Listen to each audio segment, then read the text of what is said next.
aí nós vamos ao descritor 6, que é distinguir um fato da opinião relativa a esse fato.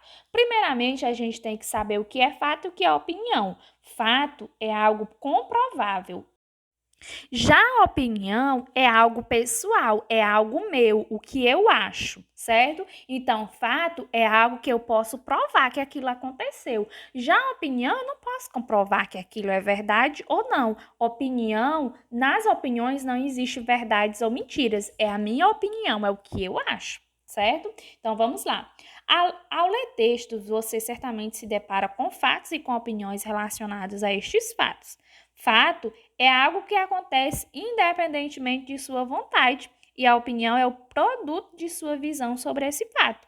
O fato é aquilo que realmente aconteceu, que existe e pode ser provado, enquanto que a opinião é o que alguém pensa que ocorreu, uma interpretação dos fatos. É o ponto de vista que uma pessoa tem a respeito de algo, que tanto pode ser verdadeiro como não. A diferença entre o fato e a opinião pode estar bem demarcada no texto ou pode exigir a integração de informações de diversas partes do texto. E aí eu trago para vocês um exemplo. Se eu digo vermelho é uma cor. E se eu disser que vermelho é a cor mais bonita, qual desses dois trechos, qual desses dois exemplos é um fato? Vermelho é uma cor, é um fato. Eu posso comprovar que vermelho é uma cor. Quando eu digo que vermelho é a cor mais bonita, é a minha opinião. Outra pessoa, você aí pode achar outra cor mais bonita do que a vermelha, não é isso? Então, vamos à questão para ver se vocês realmente sabem diferenciar o que é o fato e o que é a opinião. Os livros e suas vozes. Sempre gostei muito de livros e, além dos livros escolares, li os de histórias infantis e os de adultos. Mas estes não me pareciam tão interessantes, a não ser, talvez, Os Três Mosqueteiros, numa edição monumental, muito ilustrada que fora do meu avô. Aquilo era uma história que não acabava nunca e acho que esse era o seu principal encanto para mim. Descobri o dicionário, uma das invenções mais simples e formidáveis, e também achei que era um livro maravilhoso, por muitas razões. Quando eu ainda não sabia ler, brincava com os livros, imaginava-os cheios de vozes, contando o mundo. A questão é mais simples do que o texto. Ó. O trecho em que se identifica a opinião da autora é. Então, nós vamos ver aí, nesses 4 itens, 3 será fato e 1 é opinião. Então, eu quero saber qual é a opinião. Para a gente saber o que é fato e o que é opinião, a gente vai vendo assim. Isso aqui eu posso comprovar. Não, isso aqui eu não posso comprovar, eu acho. A autora acha. Então, se a gente tem esse pensamento que a autora acha isso, a gente já sabe que é a opinião, certo? Então, vamos lá. Item A. Sempre gostei muito de livros. Isso aí é um fato ou opinião? A autora do texto. Eu posso comprovar que a autora do texto sempre gostou muito de livro? Posso, pela leitura que eu fiz, que ela leu muitos livros, Três Mosqueteiros, descobriu lá o dicionário, então posso comprovar, isso aí é um fato. B.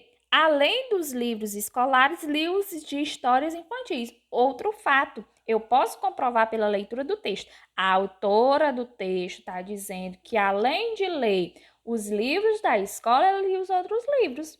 Item C. Achei que era um livro maravilhoso. Olha aí. E agora? Quando ela digo achei já é um exemplo de opinião. Eu acho esse livro maravilhoso. Qual era o livro? Os Três Mosqueteiros. Ela achava, mas outra pessoa não achava. Então, a gente já encontrou a nossa resposta. É o item C. Vamos ver o item D.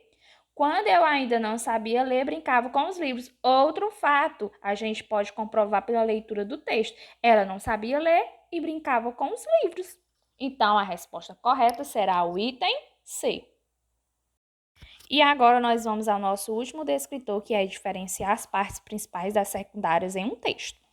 Para que seja capaz de realizar uma leitura eficiente, o leitor precisa perceber que todo texto tem um projeto de dizer e este projeto está articulado a partir de uma informação principal e das informações que a complementam, seja ilustrando, seja enriquecendo. Estas informações que enriquecem e complementam a informação principal são chamadas de informações secundárias, ou seja, a informação principal, como o nome já diz, ela é a principal. ela é a mais importante. Já as informações secundárias são aquelas que estão auxiliando a informação principal. A relação entre a informação principal e as secundárias garantem a coesão e a coerência e a coesão do texto. Para que você consiga identificar a informação principal de um texto, é necessário que relacione as diferentes informações de forma a construir o seu sentido total, ou seja, que relacione as diversas partes que compõem o todo significativo, que é o texto. Para que se torne mais claro, nós vamos a uma questão. Então, vamos lá ao texto. A raposa e a cegonha. Um dia, a raposa convidou a cegonha para jantar. Querendo pregar uma peça na outra, serviu sopa num prato raso. Claro que a raposa tomou toda a sua sopa sem o menor problema, mas a pobre cegonha, com seu bico comprido, mal pôde tomar uma gota. O resultado foi que a cegonha voltou para casa morrendo de fome. A raposa fingiu que estava preocupada, perguntou se a sopa não estava do gosto da cegonha, mas a cegonha não disse nada. Quando foi embora, agradeceu muito a gentileza da raposa e disse que fazia questão de retribuir o jantar no dia seguinte. Assim que chegou, a raposa se sentou, lambendo os beiços de fome, curiosa para ver as delícias que a outra ia servir. O jantar veio para a mesa numa jarra alta, de gargalo estreito, onde a cegonha podia beber sem o menor problema. A raposa, amoladíssima, só teve uma saída: lamber as gotinhas de sopa que escorriam pelo lado de fora da jarra. Ela aprendeu muito bem a lição. Enquanto ia andando para casa, faminta, pensava: não posso reclamar da cegonha. Ela me tratou mal, mas fui grosseira com ela primeiro. Moral da história? Trate os outros tal como deseja ser tratado. E a questão 5 pergunta: qual é o fragmento que contém a informação principal do texto? Primeiro, a gente tem que saber o que é fragmento. É a parte do texto que tem a informação principal. E aí a gente vai ver os itens. A. A raposa fingiu que estava preocupada. B. Ela me tratou mal, mas fui grosseira com ela primeiro. C. O resultado foi que a cegonha voltou para casa morrendo de fome. Ou D. Um dia a raposa convidou a cegonha para jantar.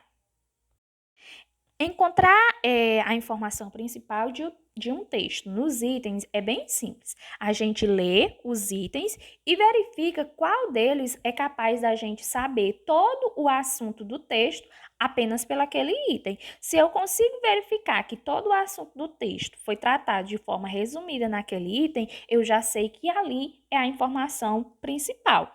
Aí o item A raposa fingiu que estava preocupada? Isso aí é uma espécie de informação principal? Não. B. Ela me tratou mal, mas eu fui grosseira com ela primeiro? Isso é uma espécie de informação principal? Se a gente for ver todo o texto, que é uma fábula, e que no final tem uma lição de moral, a gente vai verificar que esse item é um dos melhores para ser a informação principal.